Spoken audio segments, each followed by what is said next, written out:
Hello friends, welcome back to Anvesha channel. आज हम लोग पढ़ेंगे मध्यकाल में अवधी और ब्रज भाषा का साहित्यिक भाषा के रूप में विकास। ठीक है, इस टॉपिक का हम लोग महत्वपूर्ण प्रश्नों को देखेंगे। ठीक है, तो आज हम लोग अवधी और ब्रज भाषा के साहित्यिक भाषा के रूप में इनके महत्वपूर्ण प्रश्नों को देखेंगे। ठीक है, चलिए स्टार्ट करते हैं।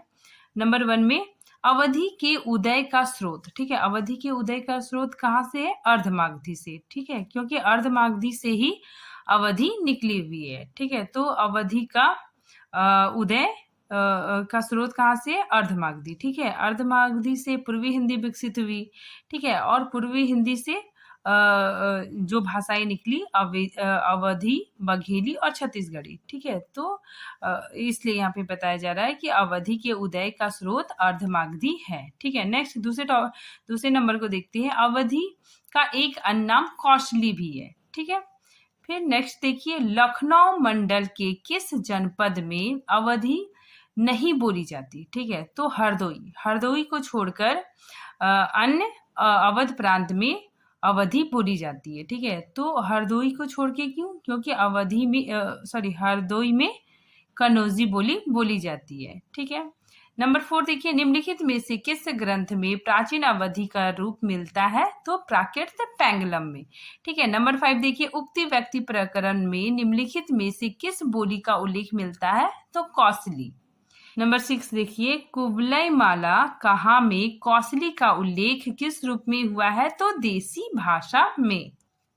नंबर 7 देखिए, उत्तर प्रदेश के रायबरेली और उन्नाव के मध्य क्षेत्र में बृहद बोली को क्या कहते हैं? बेसवाड़ी बोली। ठीक है, अब देखिए नेक्स्ट, अवधि के विकास में 1400 ईस्वी से 1700 ईस्वी तक के समय को क्या कहते हैं? मध्यकाल। ठीक है, नेक्स्ट देखिए, अवधि का प्रथम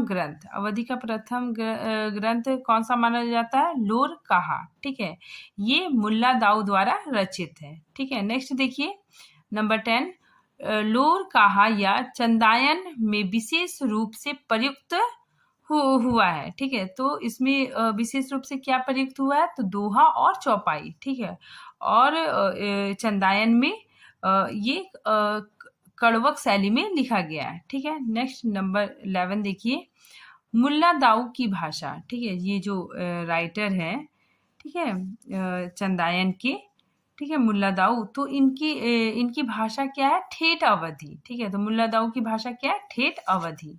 अवधि ग्रंथ अवध विलास किसकी रचना है? तो लाल दास की। ठीक है, नेक्स्ट देखिए, हिंदू कवियों में प्रेमाख्यान काव्यों की अवधि है। ठीक है, तो कैसी है? पश्चिमी परंपरागत से समृद्ध। ठीक है, नेक्स्ट देखिए, यहाँ के लिए। ठीक है, मतलब यहाँ जो शब्द है, ठीक है, तो यहाँ के लिए हिया शब्द का प्रयोग किस बोली में हुआ है? तो अवधि। ठीक है, नेक्स्ट देखिए, वहां के लिए हुआ। ठीक है, हुआ शब्द किस बोली में प्रयुक्त हुआ है? तो अवधि। निम्नलिखित में से कौन सी कृति जैसी की अक्षय कृति का आधार कही गई? तो पद्मावत। ठीक है, तो जैसी की जो अक्षय कृति है, ठीक है, अक्षय कृति का आधार क्या बनी? पद्मावत। ठीक है, ये पद्मावत काफी ज्यादा फेमस हुआ था। ठीक है, तो देखिए, पद्मावत का भाषाई का आधार क्या है? ठेठ अवधि। ठीक है, नेक्स्ट देखिए, निम्नलिखित में से किस काव्य ग्रंथ की भाषा विशुद्ध अवधि? ठीक है, क्या है? विशुद्ध अवधि तथा तत्सम शब्दों का प्रयोग नग्न हुआ था। मतलब तत्सम शब्दों का प्रयोग एकदम ना के बराबर हुआ था। ठीक है, तो ऐसी कौन सी रचना है? तो पद्मावत। ठीक है, नेक्स्ट देखिए, अवधि का उदय किससे हुआ है? तो मध्य देशीय अवहट से। ठीक है, नेक्स्ट देखिए, सूफी काव्य पद्धति का अंतिम ग्रंथ निम्नलिखित में से कौन सा है? तो यूसुफ जुलेखा। ठीक है, नंबर 20 देखिए, राम काव्य परंपरा की सर्व प्रमुख भाषा। ठीक है, राम काव्य परंपरा की सर्व प्रमुख भाषा क्या है? अवधि। ठीक है, अवधि भाषा को गांव की भाषा, ठीक है, गांव की भाषा किसने कहा है? तो तुलसीदास जी ने। ठीक है, तुलसीदास की निम्नलिखित कृतियों में कौन सी कृति अवधि की नहीं है? ठीक है, तो कृष्ण गीतावली। देखिए, काफी इंपॉर्टेंट है। कृष्ण गीतावली किसने लिखा है? तुलसीदास जी ने, लेकिन ये अवधि भाषा में नहीं लिखा गया है। ठीक है, ये ब्रज भाषा में लिखा गया है। नेक्स्ट देखिए, अवधि में निम्नलिखित में से कौन सी ध्वनि नहीं है? ठीक है, तो ये ना, ठीक है। तो इस ना का प्रयोग अवधी भाषा में नहीं होता है। अवधि में संवाद शैली का सफल ग्रंथ कौन सा है? तो हनुमान नाटक, ठीक है। नेक्स्ट देखिए रहीम, ठीक है। रहीम की काव्य भाषा क्या? अवधि है, ठीक है। आगे देखिए ब्रज भाषा और अवधि का साहित्यिक विकास हुआ है, ठीक है। तो ब्रज भाषा और अवधि का साहित्यिक विकास कहाँ से हुआ है? मध्यकालीन हिंदी में।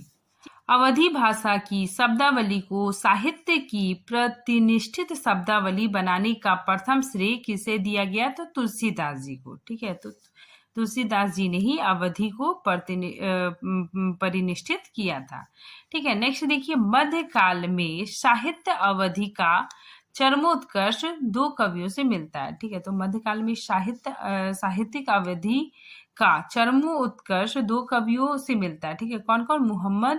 मोहम्मद जैसी और तुलसीदास, ठीक है। नेक्स्ट देखिए ब्रज भाषा को उत्कर्ष पर पहुंचाने का श्रेय, ठीक है। तो ब्रज भाषा को किसने उत्कर्ष तक पहुंचाया था?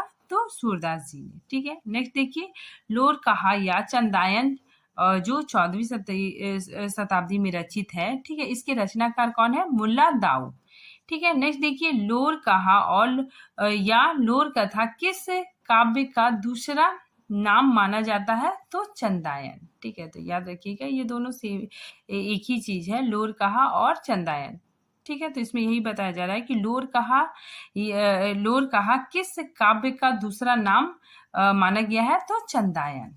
जैसी के पूर्ववर्ती दो सूफी कवियों के नाम हैं, ठीक है। तो दो सूफी कवि कौन कौन है? कुतुम्बन और मंझन, ठीक है। ये जैसी के पूर्ववर्ती दो सूफी काव्य थे, ठीक है। नेक्स्ट देखिए ब्रज भाषा का उदय, ब्रज भाषा का उदय कहाँ से माना जाता है? सौसैनी अभ्रंश, ठीक है। तो सौसैनी अभ्रंश के मध्यवर्तीय रूप से हुआ है, ठीक है। आगे देखिए ब्रज भाषा का उदय काल कब है? 100 ईस्वी के आसपास है, ठीक है। नेक्स्ट देखिए ब्रज भाषा साहित्य का प्राचीनतम उपलब्ध ग्रंथ कहाँ मिलता है? सुधीर अग्रवाल द्वारा रचित, ठीक है। सुधीर अग्रवाल का पद्म चरित्र, ठीक है, 1354 ईस्वी में, ठीक है। नेक्स्ट देखिए तुलसीदास ने रामचरितमानस की रचना किस भाषा में की गई है? तो बेसवाड़ी अवधि, ठीक है। तो अवधि तो हम लोग को पता है, लेकिन बेसवाड़ी अवधि में रामचरितमानस की रचना तुलसीदास ने की, ठीक है। नेक्स्ट देखिए ब्रज बोली का